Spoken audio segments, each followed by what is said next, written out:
The night Emily Carter decided to change her life began like every other quiet disappointment, with the office lights still on and most desks already empty, the hum of computers sounding louder than people ever did, and her reflection staring back at her from the glass wall of the conference room where she had just finished fixing a presentation no one would thank her for. And as she shut down her laptop and gathered her bag, she glanced instinctively toward Daniel Reed's office, hoping, just once, that he might look up, notice her still there, maybe say her name, but his door was open and his attention was elsewhere, laughing softly with a senior manager about weekend plans. His voice relaxed in a way Emily never heard when he spoke to her, and she felt that familiar ache settle in her chest, the kind that came from trying hard for a long time without being seen. And on her way out she paused near the break room where their voices drifted again, Daniel mentioning how Pilates had helped him clear his head, how the class forced him to slow down and breathe, and Emily didn't know why those words stayed with her as she walked into the cold Chicago evening, but they did, following her onto the train, into her small apartment, into the silence where she kicked off her shoes and sat on the edge of her couch, thinking about how invisible she had become in a life she worked so carefully to build, remembering how she used to speak up more in college, how she once believed effort alone would be enough, and how now her days blurred into tasks completed and praise given to others. And it wasn't that Daniel was unkind, he wasn't, but he didn't see her, and that absence felt heavier than rejection, because rejection at least meant being noticed, and as she made a simple dinner she barely tasted, she caught herself wondering what it would feel like to exist in a space where she wasn't Emily from account management but just Emily, someone stretching and breathing and taking up space without apologizing, and she shook her head at the thought, telling herself it was silly, that joining a Pilates class because her boss went there was crossing some invisible line, but the thought wouldn't leave her, especially when she opened her laptop and searched for the studio without really meaning to, reading about early morning classes, soft lighting, instructors who focused on strength rather than perfection, and something in her loosened, as if the decision was already forming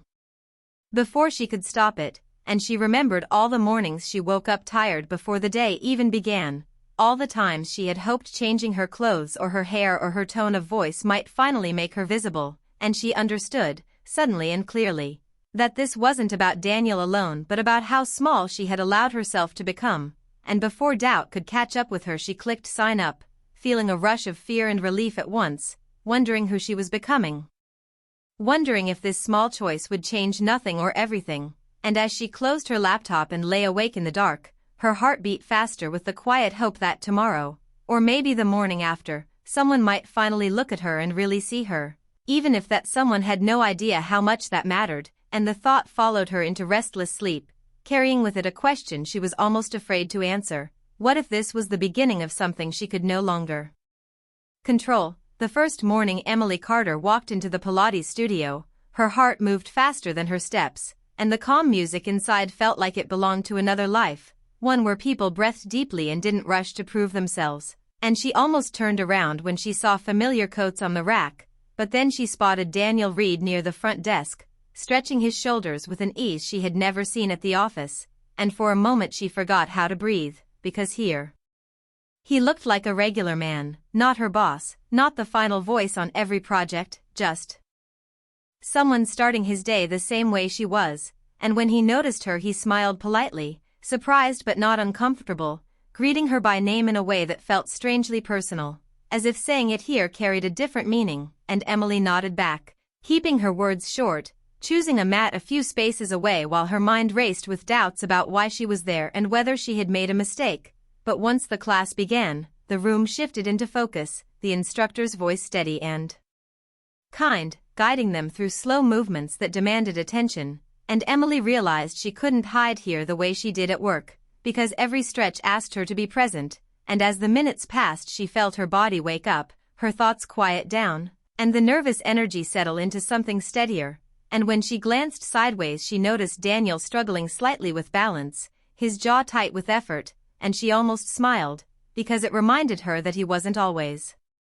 confident either, and when class ended and people gathered their things, Daniel casually commented about how tough that session had been, and Emily laughed before she could stop herself, the sound light and honest, and they walked out together, talking about sore muscles and early mornings, nothing deep, nothing risky, But the ease between them surprised her, because it felt natural, not forced, and that feeling followed her through the day at work, where Daniel greeted her with a nod that lingered just a second longer than usual, and she wondered if it was her imagination or if something truly had shifted. And over the next few weeks the routine formed quickly: early classes, shared smiles, brief conversations that slowly grew warmer. And Emily noticed changes in herself first: the way she stood straighter in meetings, the way she spoke with less hesitation, the way she stopped shrinking when others talked over her. And Daniel noticed too, though he didn't say it directly, but he asked her thoughts more often, invited her into discussions she used to hear about later, and sometimes he caught her eye during meetings, holding her gaze just long enough to make her heart beat faster. And at Pilates they began choosing mats closer together without discussing it, sharing small victories and quiet complaints, learning each other's habits, like how Daniel counted breaths under his breath when a move felt hard, or how Emily focused better when she closed her eyes, and those details made the space between them feel smaller, even though neither crossed any clear line. And one evening after class they stopped for coffee nearby, standing outside with warm cups in their hands, the city moving around them, and Daniel talked about work stress, about feeling responsible for everyone's success, and Emily listened, really listened, realizing that this side of him never appeared in the office. And when she shared her own frustrations, carefully but honestly, he didn't interrupt or defend himself, he just nodded, and that alone made her chest ache with something close to hope. But hope was dangerous, and she felt it most at night when she replayed their conversations, wondering if he saw her differently now or if she was reading meaning into kindness. And the line between professional and personal grew thinner with each shared moment, though neither named it. And at work Daniel remained respectful, careful not to show favoritism, which somehow made the quiet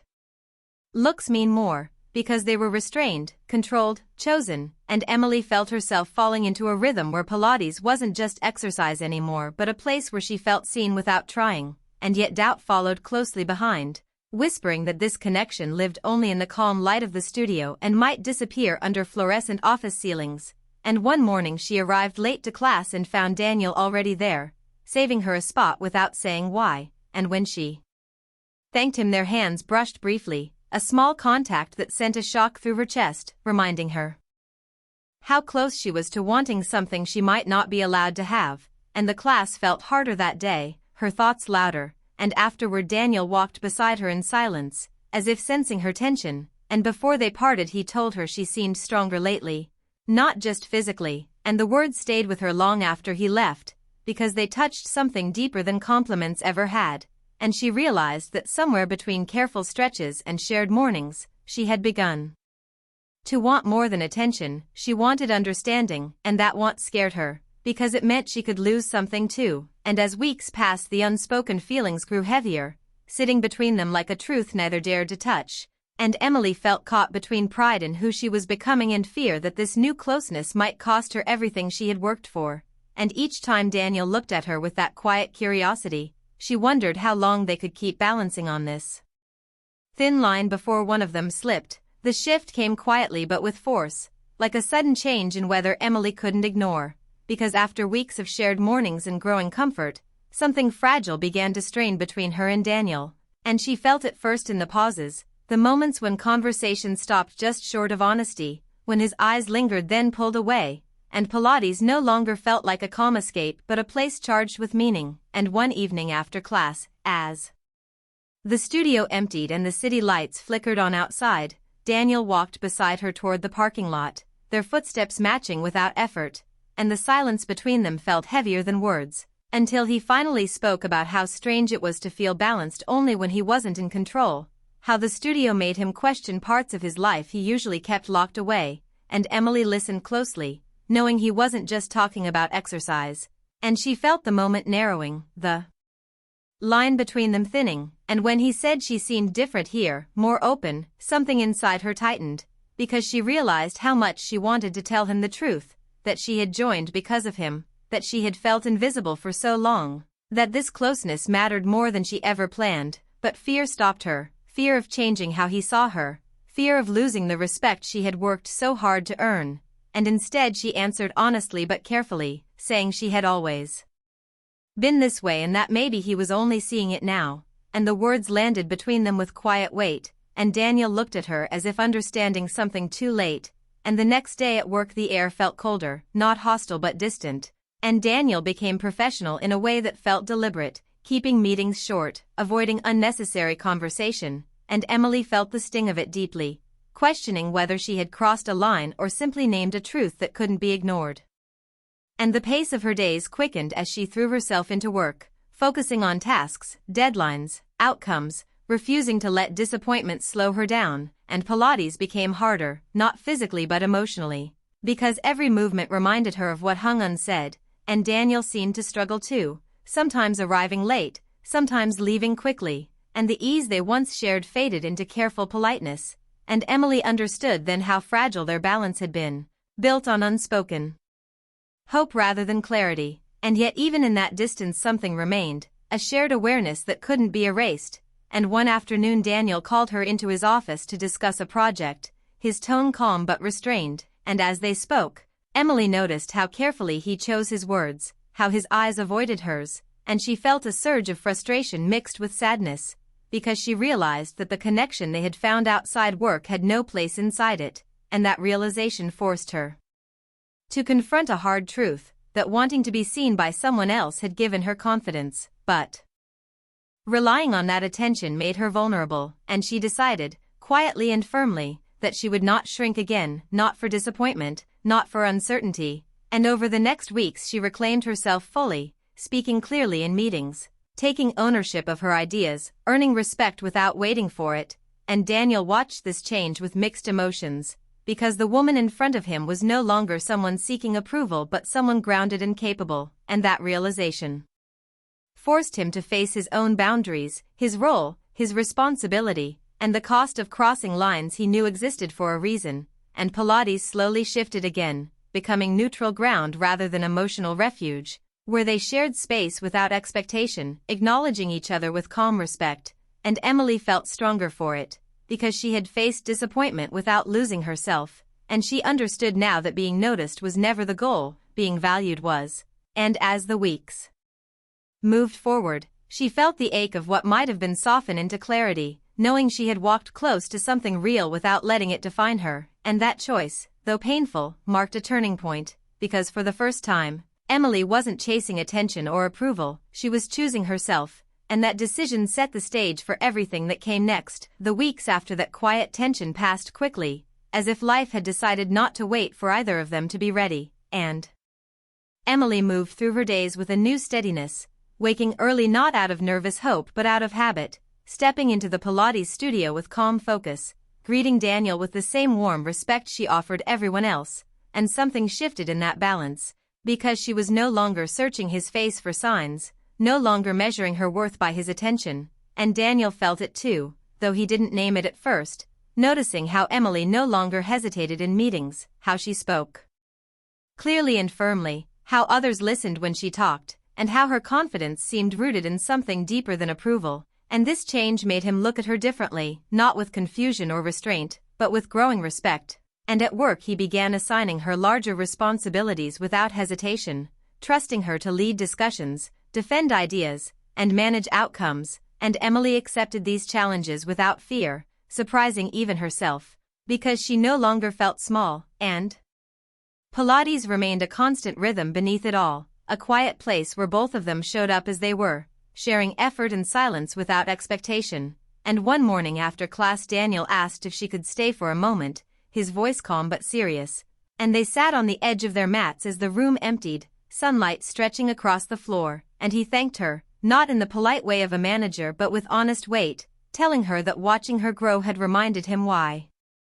leadership mattered, because good work deserved recognition, and Emily listened without her heart racing, without fear or longing pulling at her chest, because she finally felt secure in herself, and she told him she hadn't joined Pilates to be noticed anymore, that somewhere along the way she had learned how to notice herself first, and Daniel nodded, absorbing the truth of that, understanding that what stood between them was not loss but clarity, and in that moment there was no sadness, only respect, and after that conversation the days felt lighter, because nothing was hidden anymore, and at work their connection settled into something healthy and strong, built on trust rather than longing. and Emily continued to thrive, earning recognition not because she sought it but because she deserved it, and Daniel became a better leader for seeing her clearly, not as someone to overlook or idealize, but as a capable, grounded woman who had found her own voice. And Pilates continued to shape their mornings, a shared ritual that no longer carried tension but quiet understanding. And as seasons changed and the city moved on, Emily realized that what she once thought was the end goal, being noticed by her boss, had only been the doorway, and beyond it waited something stronger and more lasting: self-respect, growth, and the calm confidence of knowing she belonged wherever she chose to stand. And sometimes, when Daniel caught her eye across the studio or the office, they shared a small knowing smile, not for what might have been, but for what had become, and Emily walked forward into her life with steady steps, no longer hoping to be seen, because she already was.